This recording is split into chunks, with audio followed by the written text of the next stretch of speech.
Hi, everyone. Thanks for joining us today. You're all very welcome. This is the Arts Council Funding Clinic for the 2025 Visual Arts Bursary Award Round 1.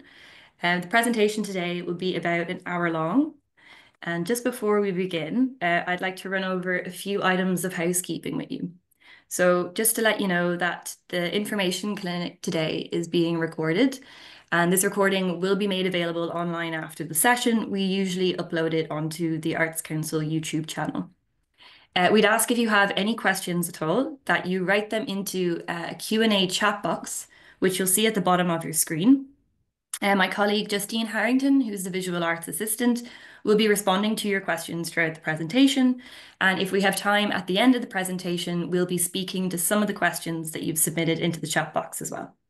I'd also like to draw your attention to the live captioning option on Zoom. So if you'd like subtitles for this presentation, you can click onto the show captions at the bottom of your screen, select what language you want the subtitles to be in, and then click save.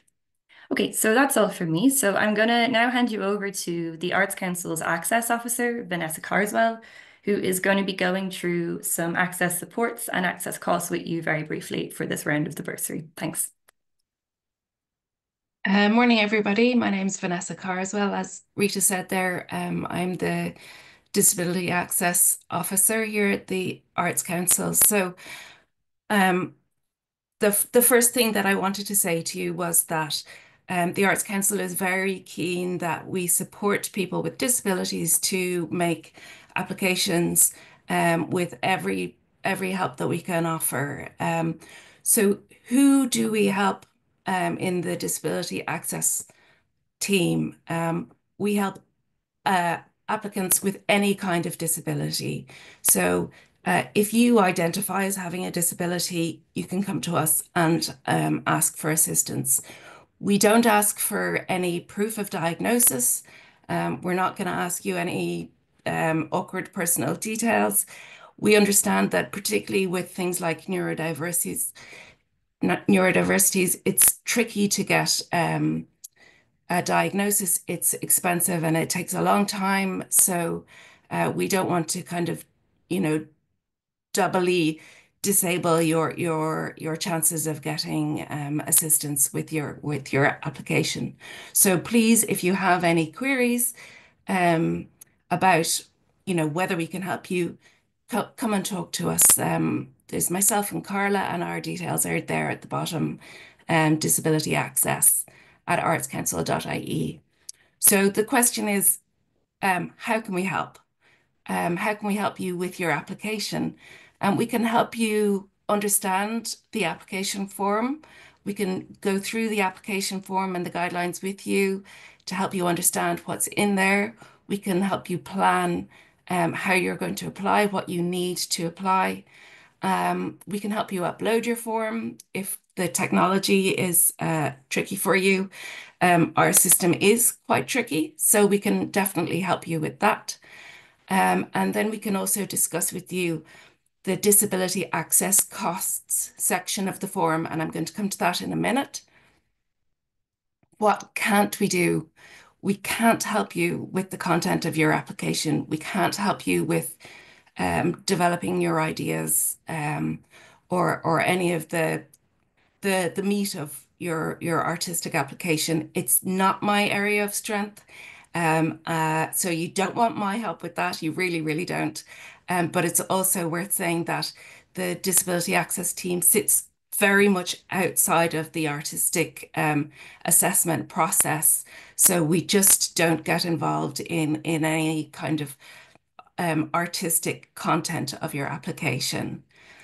So to move on to the disability access costs, um, the job that we have in the disability access team is in two parts. It's both in supporting applications, and then it's also in supporting artists with the work that they do.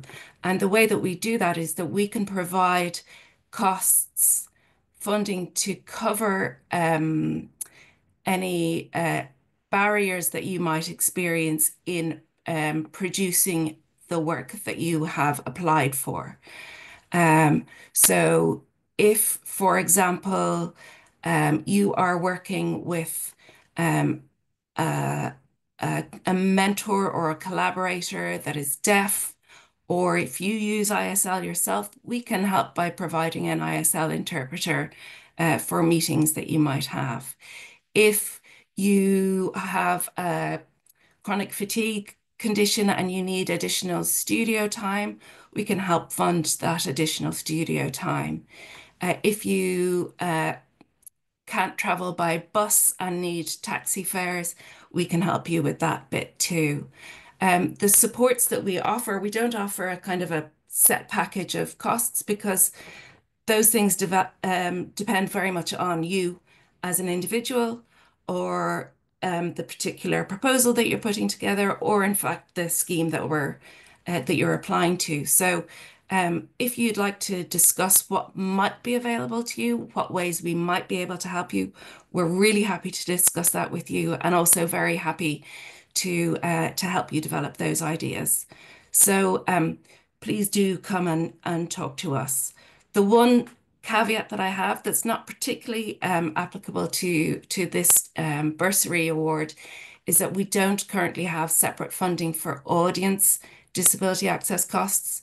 So, for example, captioning a piece of film or audio descriptions, we currently can't fund that from within the access funding. But if it's something to help you or a collaborator create your art, then yes, we probably can help with that. So please do come and contact me or Carla, and we'll be very happy to help you with your application. So I'm going to hand over to Claire, and she's going to talk to you. Oh, sorry. Yeah, sorry, I missed that bit. How do you apply for your disability access costs? There is a template available that's in your supporting documents section of the awards page. We do need to see exactly what it is that you're applying for, and a very brief piece of information about the background for your disability. We don't need anything in-depth or personal. Just give us a brief introduction to why it is that you need your access costs, and go through what those costs are. We have this optional template available, or you can do it on your own document. You don't need to use the template that we have, but you must put it in your application form. You must put it in the budget line. If your access costs take you over the threshold for the 20,000 for the bursary, that's fine as long as it's your access costs that take you over that budget. But you must also include your supporting document to explain that cost. So put it in your budget line, include a supporting statement, a supporting document. And if you have any questions, please come and speak to me and Carla, and we'd be happy to help you. Thanks. Over to you, Claire. Great. Thanks a million, Vanessa. That was great. That's really kind of concise, clear kind of information on those disability access costs and support available from your team. So that's brilliant. Thank you for joining. So my name is Claire Power, and I'm the Acting Head of Visual Arts here at the Arts Council. I'm delighted to be here this morning for our first funding clinic of the year and for bursary. And thank you so much for attending, for giving your time. You're very welcome. We know there's been great interest. We've had over 220 people register, so it's great to kind of see that kind of turnout and interest from artists as well in the Bursary Award at the Arts Council. So in terms of what we're going to cover here today, for the rest of the hour, I suppose, I'll give you a brief intro to the rest of the visual arts team. We'll look at the Bursary Award and overview within, I suppose, the context of the Arts Council's policy and visual arts policy and the type of award it is and what you can apply for. And then my colleague Ailish, who I'll introduce you to in a moment, is going to kind of go into the meat of the award and how to apply, looking at support materials. I think access costs will come back up under that as well. Importantly, top tips from the application side, how to make the best application you can. And then we'll have questions at the end as well. Ailish will do frequently asked questions, and there'll be a chance to have some questions visited then as well. So thank you. Next slide. Yeah, so our visual arts team. So at the Arts Council, yeah, you might go on to the next one as well, but at the Arts Council, the visual arts is the largest art form team. And I suppose in a way this does reflect, I suppose, the growth and expansion within the sector in recent years as well. So there's kind of 5 on the core team. As I said, I'm the acting head of visual arts, and Maeve Flaherty and Ailish Lavelle are 2 managers on the team as well, working across the different awards and funding programs with me. Rita Hines, who's on the call here as well, and you met at the outset, is the visual arts officer, and Justine Harrington is our visual arts assistant as well. To say Justine is also manning the Q&A box here for this funding clinic as well. So if you have questions as we go, Justine will do her best to get back to you on those within the chat box as quickly as possible. And she'll also kind of carry some over for the end for myself and Ailish. Also, we have 2 brilliant advisors, Shauna Sullivan, who's our advisor on the artist side, and Valerie Connor, who is our advisor on the organisation side, which is more the funding programmes for organisations. So Shauna will be the person relevant to bursary. And just to say as well, while we're doing this funding clinic here today, it's very much, I suppose, the role of the team as well, and in particular Justine, who would be the first point of contact, and then thereafter Rita, the officer, just to be, to get in touch around the awards if you have any questions or any queries, and we're here to help. Thanks, Rita. The Visual Arts Bursary Award basically is one of the most fundamental supports that we offer to artists. Within our visual arts policy, the artist, the individual artist, is really at the cornerstone of that. And bursary is a really fundamental way of supporting artists, one of the Arts Council's most fundamental way of supporting artists. So we're here today to talk about bursary round 1. We do run a later round of bursary in the second part of the year, but we're here today to talk about bursary round 1. It's currently open for applications, and the current deadline, as is out there, is the 13th of February. It is a competitive award, so I suppose just to be aware, as applicants, you're applying into a very competitive context. In 2024, 19% of visual arts bursaries were successful. And this statistic, I suppose, it would be on a par with other art forms like arts participation as well. So looking at about 1 in 5 applications being funded. And last year, I think, safe to say, was our kind of record year, our bumper year in terms of the number of applications, again, reflecting that real growth in the sector. So we received 801 applications from artists and curators between round 1 and round 2. And off that, we were able to fund 148. We had the budget to fund 148 applications. And maybe just in terms of further context around those figures, we know that in 2019, we were funding about 53, 55, kind of mid-50s in terms of bursaries. So that's really kind of gone up as well. Thanks, Rita. So the Bursary Award, its emphasis really is around buying time and space. So it's about supporting the individual professional artists and curators to develop your practice. It's about buying time and space to think, research, reflect, and to critically engage with their work. So importantly, and as ever, there are 2 strands to the Bursary Award in visual arts. Strand 1 is for artists, and strand 2 is for curators. So kind of going into the kind of depth of the application or the depth of the guidelines. And just to say, I suppose anything that is in this funding clinic is drawn from the guidelines. So it's really important to read those guidelines as you're making your application as well, and to kind of pay careful attention. But to go into strand 1 and the types of thing that you can apply for as a professional individual artist, you can apply to develop your practice. And what this might look like is support with your studio or workspace costs, research facilities, residencies, training, or your work with mentors and producers. You might want to apply to develop or resolve a particular body of work that's in train or in progress. You might want to re-engage with your practice after a break and tell us about that. You might want to reevaluate your practice after a continuous period of more kind of project-driven work and kind of deadline-intensive project-driven work, and you want to take that kind of time and space for that. Also within the bursary application and proposal, you can apply for up to 15% of the total amount for materials or for services hire. And then similarly, as a curator or for curators, it's kind of a similar emphasis in terms of development. Really, bursary is a development award. It's one of our development awards. So as a professional curator, you can apply to develop your independent curatorial practice and tell us what that looks like. You can apply to plan, research, or resolve a body of work that's relevant to your path as an independent curator, your kind of trajectory, your interests. You can apply to develop reciprocal partnerships, collaborations, opportunities with artists, organisations, institutions.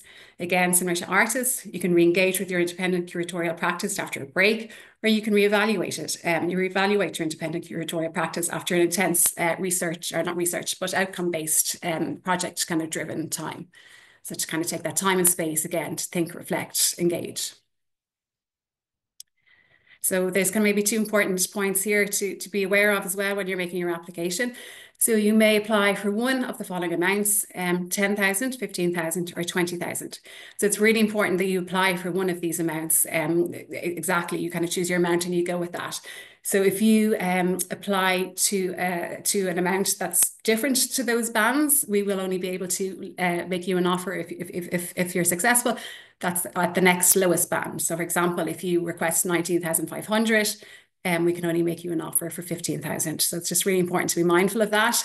And also that you don't apply for amounts below 10,000 or above 20,000 as part of your core application, because otherwise you will be ineligible. Obviously, Vanessa has spoken about access costs, and that's why it's really important that we see kind of a separate access cost budget there in terms of those costs. And in that case, it can go above the 20,000, but otherwise, please don't, because we don't want to make anyone ineligible.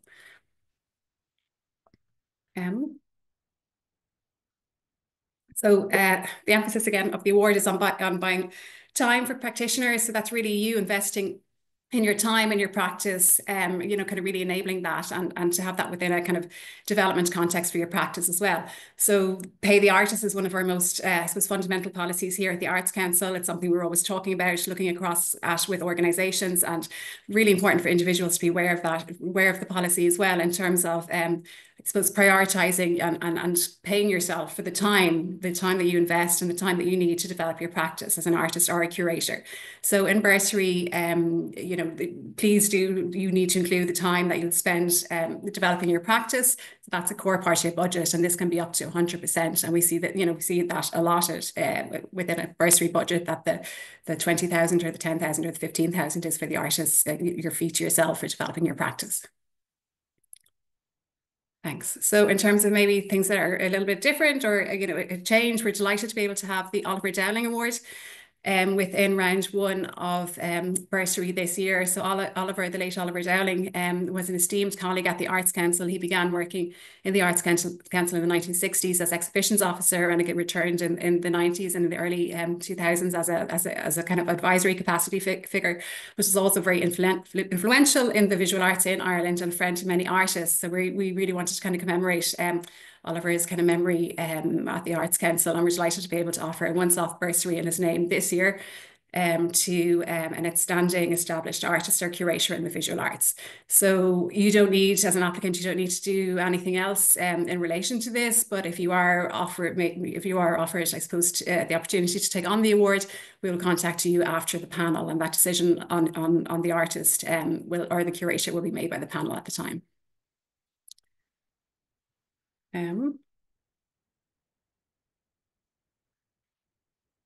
So all of our awards and all of our funding programs at the Arts Council are informed by our 10-year strategy, which is called Making Great Artwork.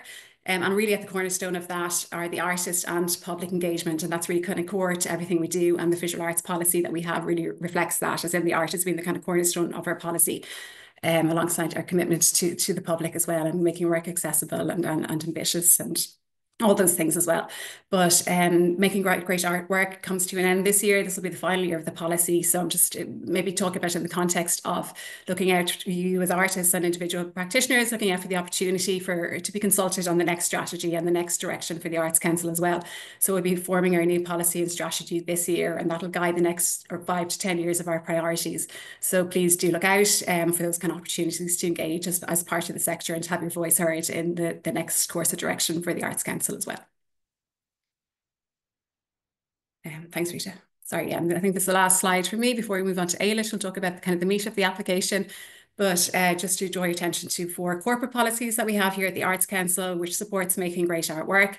In particular, our EDI policy and our implementation plan, which really commits to actions to improving access within the arts, to deepen our understanding of inequalities and to develop ways to address them.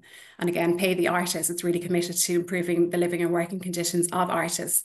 And I know within our Pay the Artist team, there's a lot of work ongoing at the moment in terms of working with the funded organisations in the sector our strategically funded organizations to look at kind of best practice principles and to kind of really lead to more transformative change in terms of artist pay and how organizations work with artists.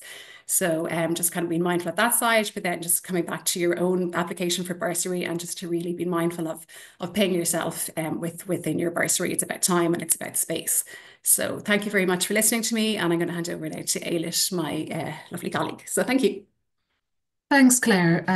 So my name's Ailish Lavelle, and I'm one of the Visual Arts Supports Managers here at the Arts Council, as Claire said already.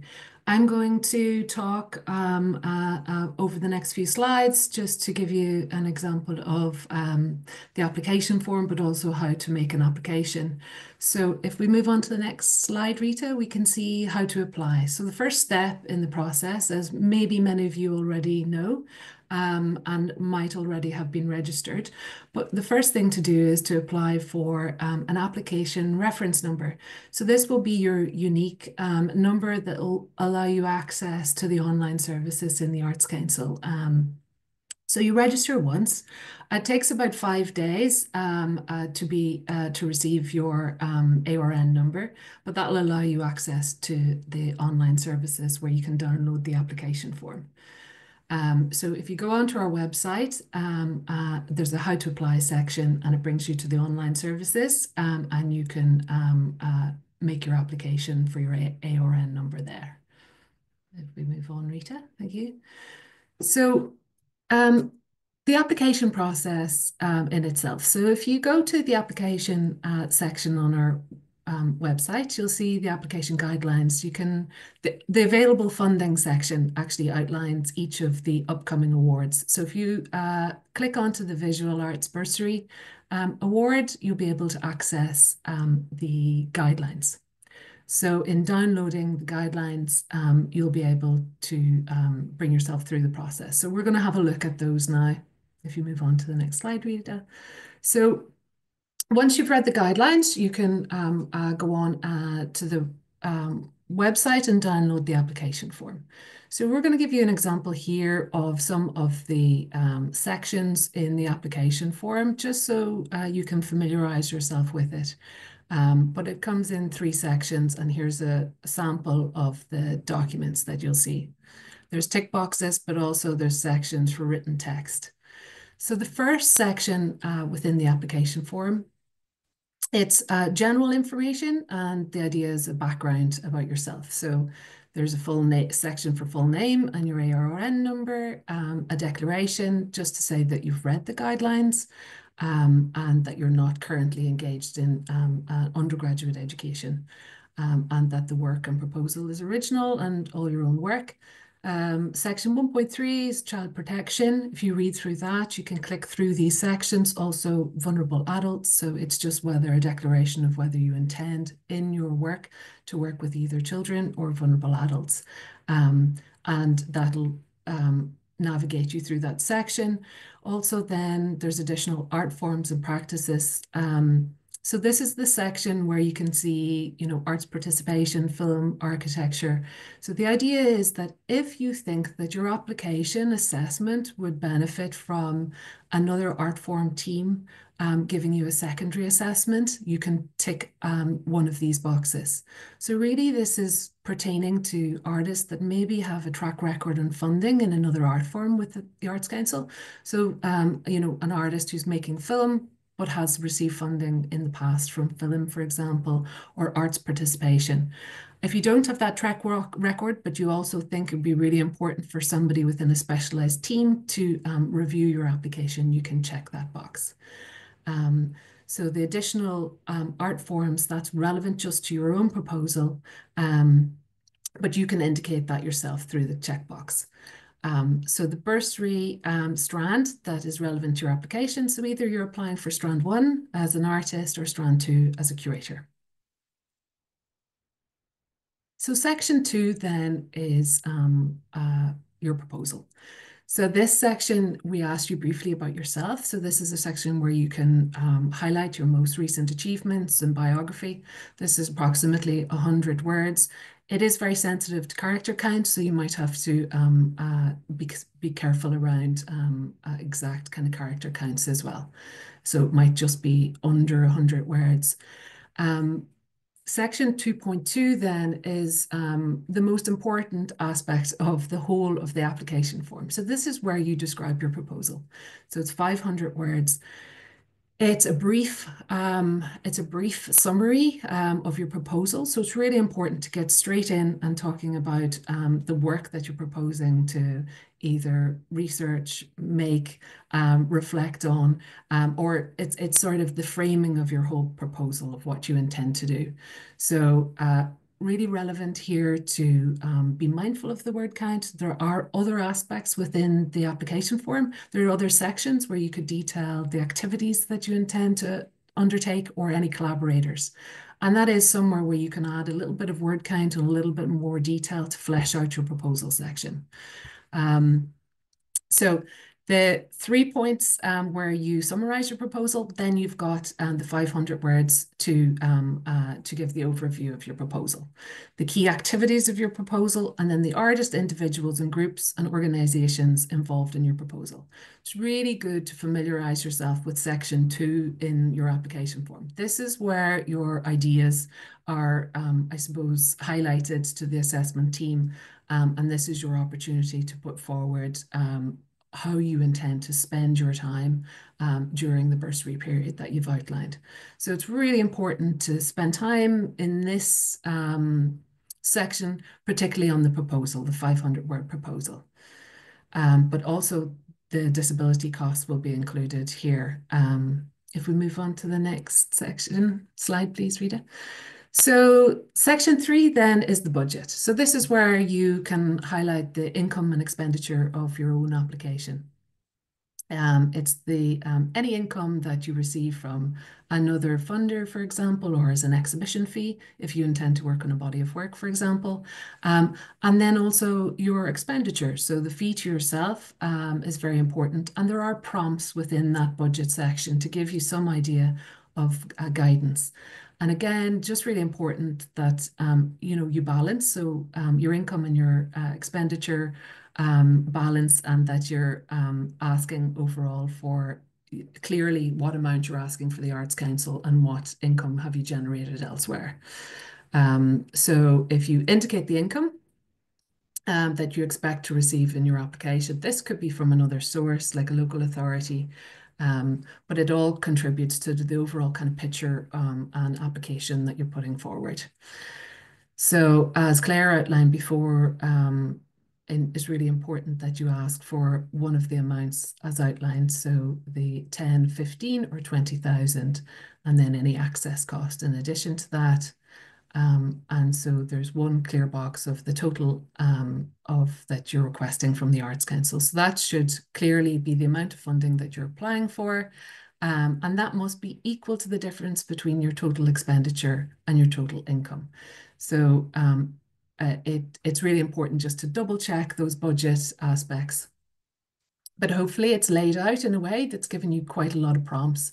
You can include fees there for collaborators, if you have any, mentors.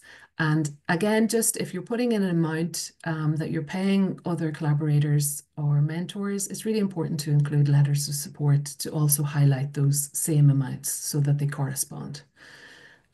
We can move on to the next section, Rita. The supporting material. So the supporting material is really important, significant part.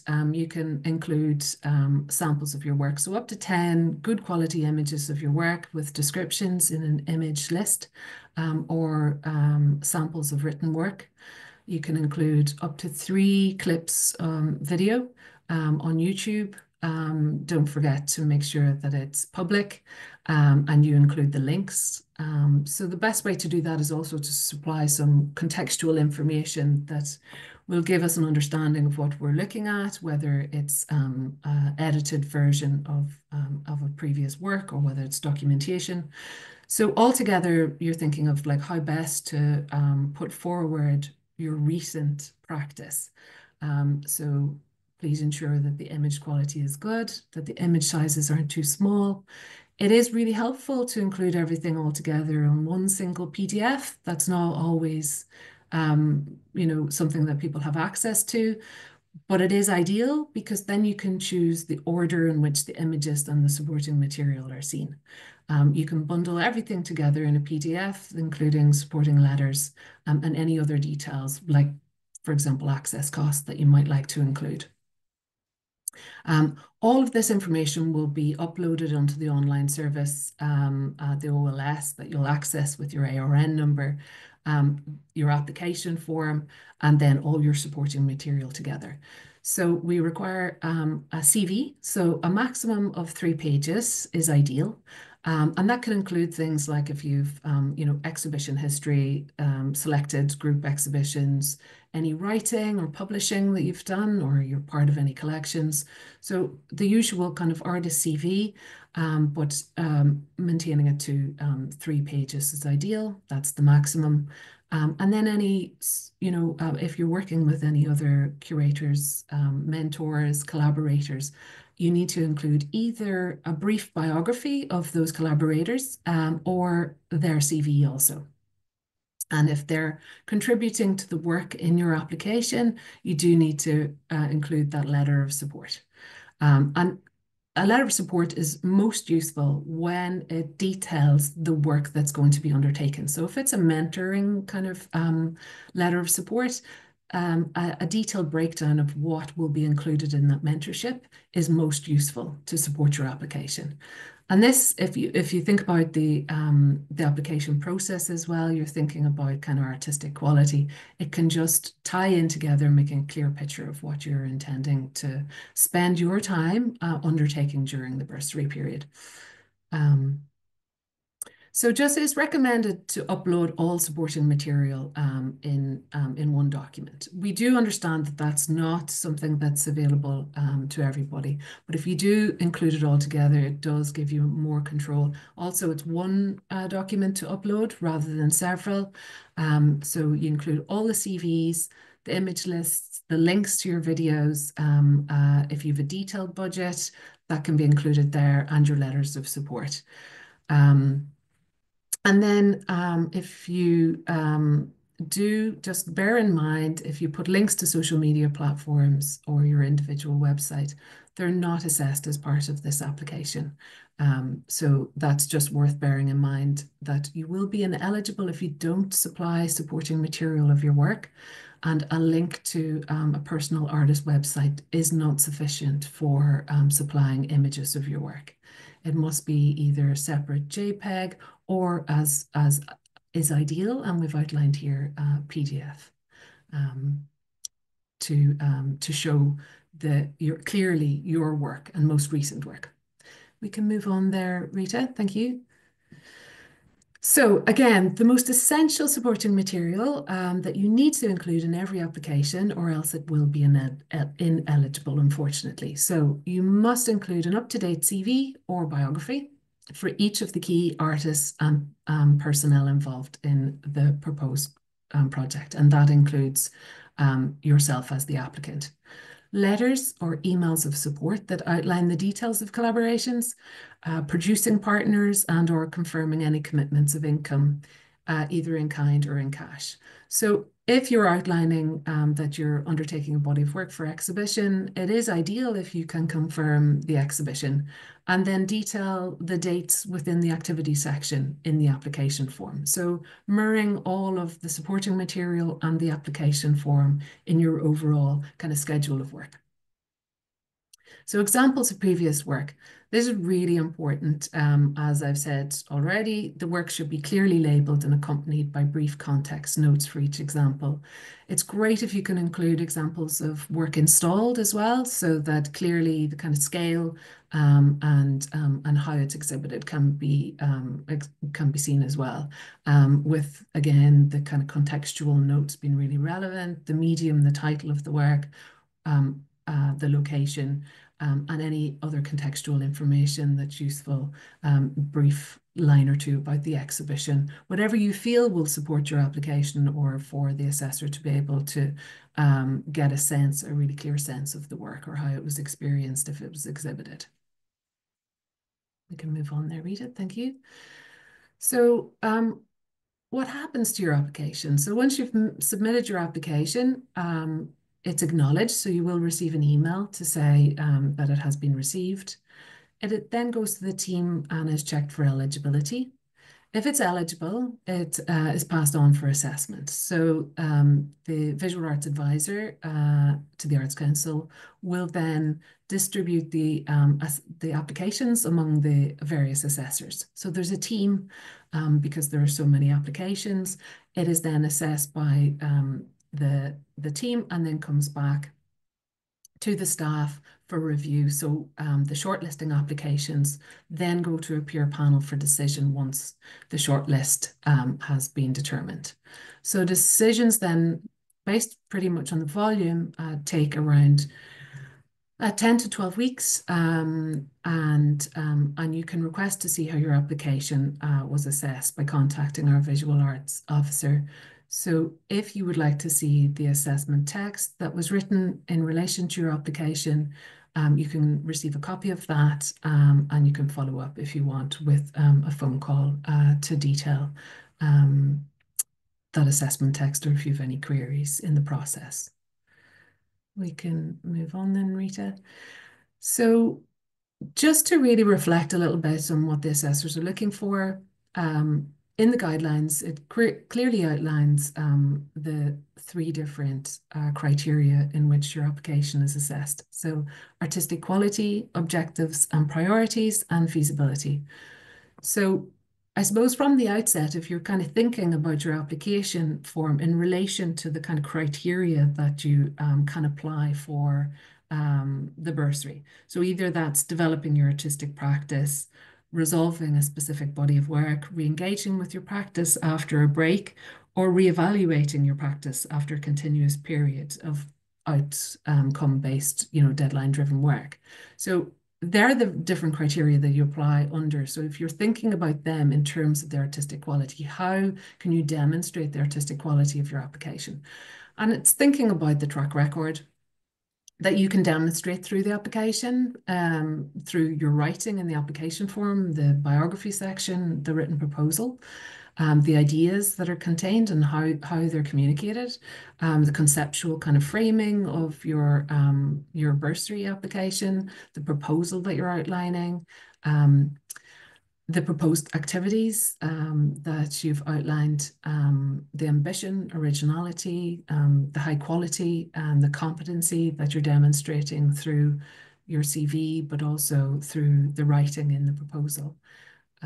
If you're intending to work with a mentor, the track record of the mentor and the quality of the mentorship program is really important, and that can be detailed in the letter of support and also in the activity section. The objectives and priorities of the award will be taken into consideration. So how well your application meets the objectives and priorities of the award is reflected on, and that's really, I suppose, the key point there is it's a developmental award, as Claire mentioned earlier. And so how can you demonstrate that you intend to develop and expand your practice during the kind of period of time that you've outlined? So this could be, I suppose, like outlined through, your workspace costs, undertaking residencies. It could be through a kind of research project that you have in mind. It could be training or undertaking work with the mentors. So it's like, how closely aligned is your proposal to those objectives of development? And just think of the key activities that you could demonstrate development through. That hopefully should be helpful. But also then the feasibility. Your proposal is considered in terms of how feasible your proposed timeline or schedule is. It's really important not to kind of outline activities that will have already taken place by the time you'll hear about whether your bursary was successful or not. So from the deadline, make sure that you're leaving, 15 weeks approximately before you're beginning your schedule of activity. That's to ensure its feasibility. But the feasibility just in terms of the amount of funding that you're seeking and that you're ensuring to pay yourself appropriately for the work that you're undertaking. Sometimes artists will put down, they're spending X amount of time in their studio, but only paying themselves €5,000. And if it needs to add up and be in line with some of the payment guidelines for artists' daily rates, and just how important it is under feasibility to ensure, you're paying your mentors appropriately, and also any collaborators and yourself. And then, so where relevant, the availability of other supports and partners that you've identified in your application. So if you're talking about having an exhibition or working with an expert, that you are just backing up all of those statements, and you can provide letters of support to do that. So that's another feasibility if you're working with an organization with, their support and help will be considered as part of your feasibility. Because you have partners, it helps in terms of delivering projects. So it's thought of in that kind of context as well. So we can move on, Rita, thank you. So just in kind of summary, before we go into the kind of questions kind of section, but top tips, I suppose, reading the guidelines carefully and using the application form checklist is really important.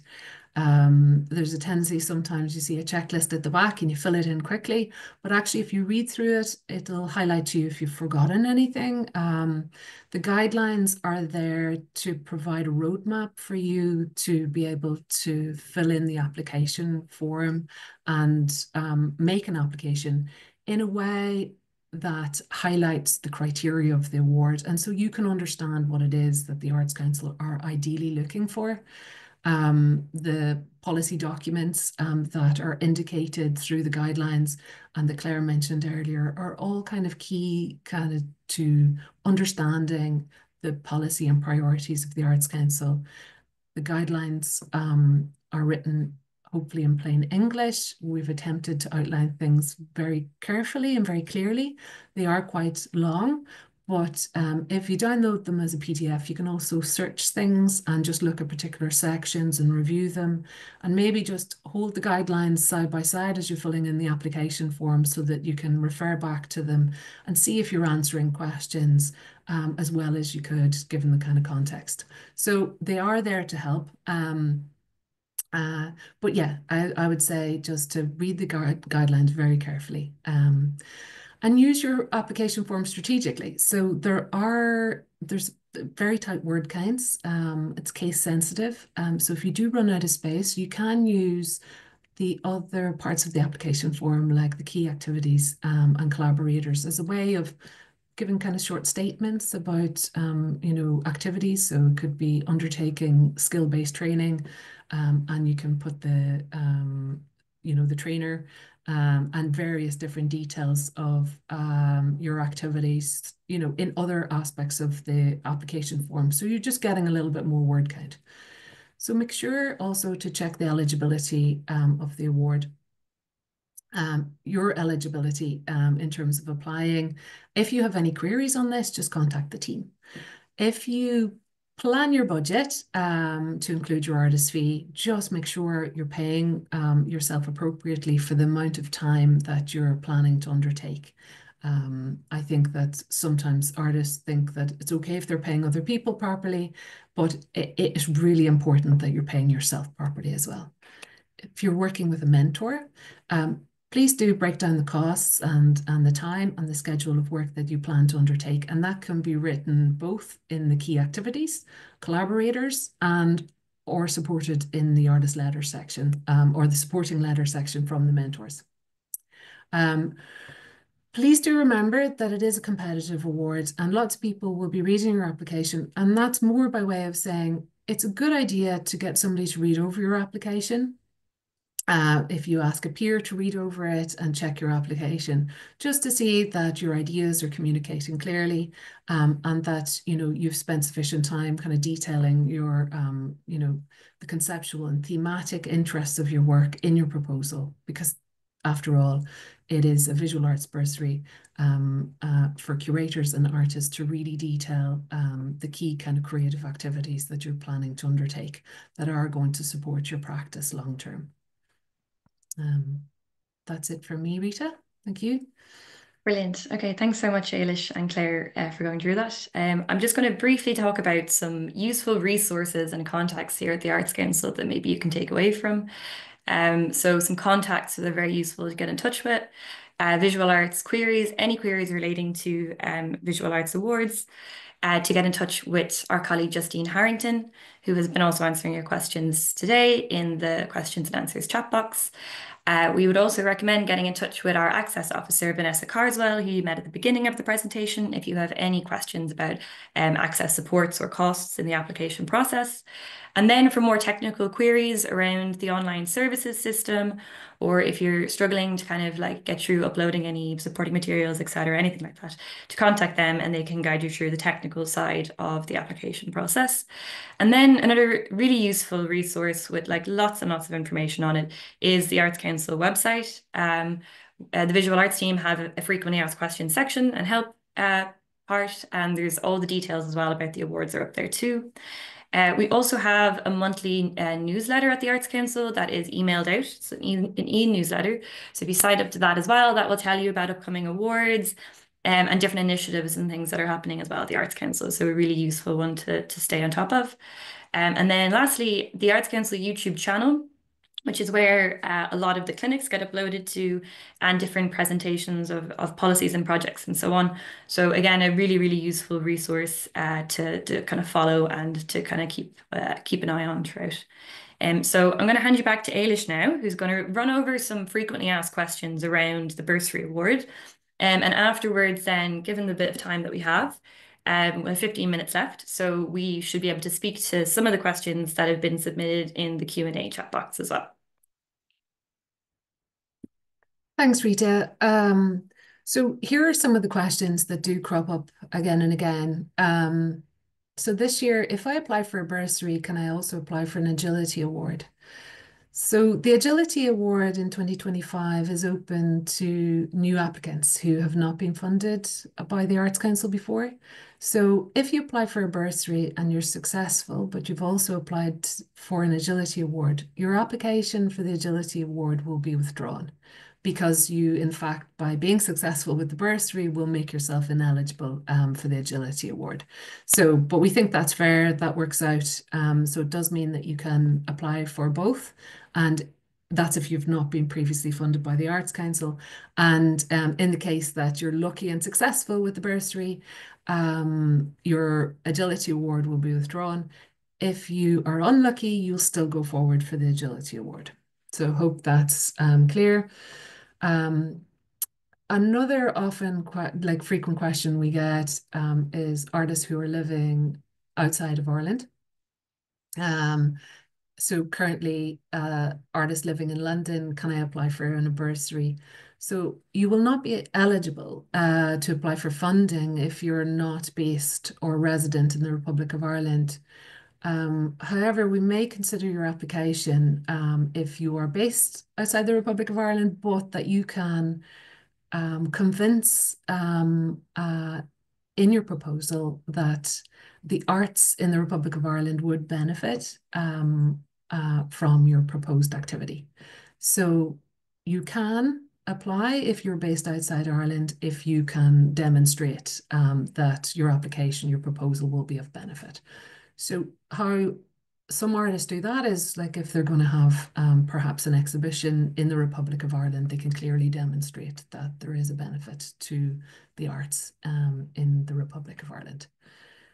So moving on then, another question we are often asked, can I apply for a bursary if I'm still a student?